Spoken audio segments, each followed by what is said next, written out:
भारत में जनगणना सदियों से हमारी सामाजिक, आर्थिक और जनसांख्यिक संरचना को समझने का सबसे बड़ा और विश्वसनीय आधार रही है।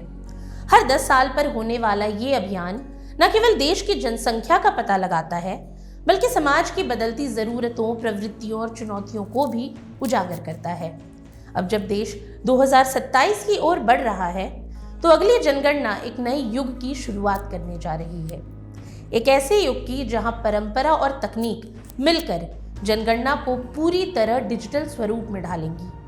और ये महज आंकड़ों की गणना नहीं होगी, ये भारत की जनसंख्या को समझने का एक अत्याधुनिक, तेज, सुरक्षित और स्मार्ट तरीका होगा।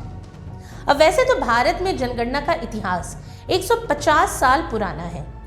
1872 में पहली बार जो प्रयास शुरू हुआ, वो 1881 में पहली समकालिक जनगणना के रूप में स्थापित हुआ और तब से हर 10 साल में ये परंपरा जारी है।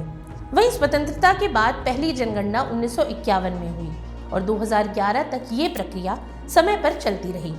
लेकिन 2021 की जनगणना कोविड महामारी और लॉजिस्टिक चुनौतियों के कारण स्थगित हो गई। ऐसे में अब 2027 में होने वाली जनगणना न केवल समय अंतर को पूरा करेगी, बल्कि इसे एक नए डिजिटल अध्याय में प्रवेश भी कराएगी।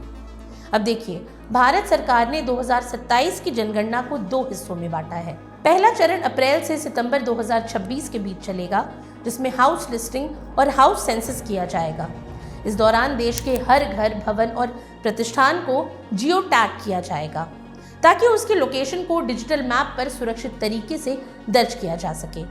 वहीं दूसरा चरण फरवरी 2027 में होगा, जिसमें असली जनसंख्या गणना यानी पॉपुलेशन एन्यूमरेशन किया जाएगा। इसके लिए प्रत्येक गणनाकर्ता को स्मार्टफोन या टैबलेट मिलेगा। डिजिटल मॉडल में पहली बार डेटा संग्रहण के लिए एक विशेष मोबाइल ऐप का उपयोग किया जाएगा। ये app drop down menu, autofill, data verification और इंटेलिजेंस कैरेक्टर रिकॉग्निशन जैसे तकनीकों से लैस होगा, जिससे डेटा दर्ज करना तेज, आसान और बिल्कुल त्रुटिहीन हो जाएगा। अब एक और महत्वपूर्ण नवाचार है जियो टैगिंग। पूरे देश के हर घर, भवन और भूभाग को पहली बार जीपीएस के माध्यम से जियो टैग किया जाएगा। अब इसका लाभ ये होगा कि घरों की पहचान पुख्ता होगी, गलत लोकेशन दर्ज होने की संभावना लगभग समाप्त हो जाएगी और किसी भी प्रकार की दोहरी गिनती या डेटा के ओवरलैप होने की समस्या नहीं रहेगी। इस प्रक्रिया की रियल टाइम निगरानी भी की जाएगी, ताकि देश के किसी भी कोने में चल रही गणना को तुरंत देखा और समझा जा सके। वहीं इस बार नागरिकों को भी सेल्फ इन्यूमरेशन यानी स्वयं जनगणना फॉर्म भरने की सुविधा दी गई है। घर बैठे मोबाइल या लैपटॉप से कोई भी व्यक्ति अपने घर की हाउस लिस्टिंग आईडी डालकर ओटीपी सत्यापन के साथ पूरा परिवार का विवरण भर सकता है। अब फॉर्म सबमिट करते ही एक डिजिटल रसीद भी मिल जाएगी। बाद में जब गणना कर्मी आपके घर आएंगे, तो उन्हें केवल आपकी जानकारी का मिलान करना होगा। इससे कार्य और तेज होगा और लोगों को दोबारा वही जानकारी देने की आवश्यकता भी कम पड़ेगी। हालांकि जिन क्षेत्रों में स्वयं गणना नहीं हो पाएगी, वहां गणना कर्मी टैबलेट के माध्यम से आमने सामने डिजिटल इंटरव्यू करेंगे। जीपीएस लोकेशन के अनुसार घर और व्यक्ति की पहचान की तत्काल पुष्टि हो जाएगी, जिससे किसी भी प्रकार की त्रुटि की गुंजाइश लगभग समाप्त हो जाएगी।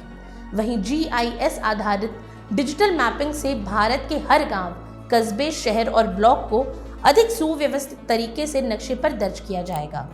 इससे माइग्रेशन और शहरीकरण की सटीक तस्वीर सामने आएगी। इसके बाद सभी दर्ज किए गए डेटा की सुरक्षा और सत्यता को बनाए रखने के लिए पहली बार एआई और मशीन लर्निंग का उपयोग भी किया जाएगा। एआई संदिग्ध या असामान्य डेटा को तुरंत चिन्हित करेगा।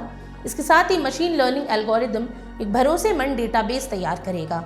हर एंट्री एन्क्रिप्शन के साथ तुरंत सुरक्षित एनआईसी सर्वर पर अपलोड होगी, जिससे डेटा के खोने या बदलने की संभावना बिल्कुल खत्म हो जाएगी। वहीं डिजिटल गणना का सबसे बड़ा लाभ ये होगा कि डेटा का विश्लेषण तत्काल हो सकेगा। डेटा प्रोसेसिंग तेज होगी, त्रुटियां कम होंगी, दोहराव की समस्या लगभग समाप्त हो जाएगी और रिपोर्ट्स भी पहले की तुलना में काफ़ी जल्दी जारी की जा सकेंगी।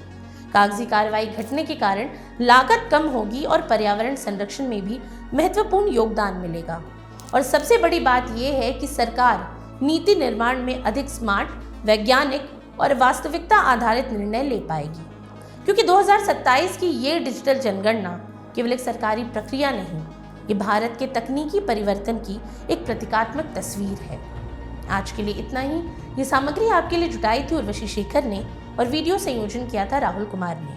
ये वीडियो आपको कैसा लगा हमें कमेंट सेक्शन में ज़रूर बताएं और ऐसी तमाम रोचक जानकारियों के लिए बने रहिए स्वराज पोस्ट के साथ। और अब तक अगर आपने हमारे YouTube चैनल को सब्सक्राइब नहीं किया तो अभी जाकर करें और Facebook पर हमारे पेज को लाइक और फॉलो करना ना भूलें।